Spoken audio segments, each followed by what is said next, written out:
సముద్రం అంత శక్తివంతం, అపారమైనటువంటి జలరాశి.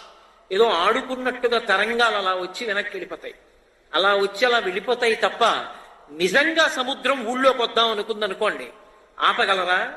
మీరు ఆపుతారా? నేను ఆపుతానా? కానీ సముద్రం తనకి తాను నియమం పెట్టుకుంది, చెల్లిని కట్ట, నేను ఇది దాటను, ఇక్కడే ఆడుకుంటా, ఇలా వెడతా ఇలా వస్తా, అంతే, ఇది దాటి వెళ్ళను, ఆడను. ఎందుకని? అలా కాని ఆడానో ఆట నాది కావచ్చు, మృత్యువు వాళ్ళదవుతుంది, బాధ వాళ్ళదవుతుంది, అందుకు నేను దాటను. పురుషుడు కూడా అంతే, చెలియలి కట్ట, ధర్మము చేత చెలియలి కట్ట వేసుకుంటాడు. ఆయనకి శక్తి ఉండొచ్చు, ఐశ్వర్యం ఉండొచ్చు, ఎన్నైనా తెలిసి ఉండొచ్చు, కానీ నా జీవితమునందు భార్యాస్థానమునందు నేను భార్యగా చూసేది ఆమెనొక్కదాన్నే. మిగిలిన వాళ్ళందరూ జగదంబ స్వరూపాలే, నేను అలా చూడను. ఆ దృష్టి ఒకటి లోపల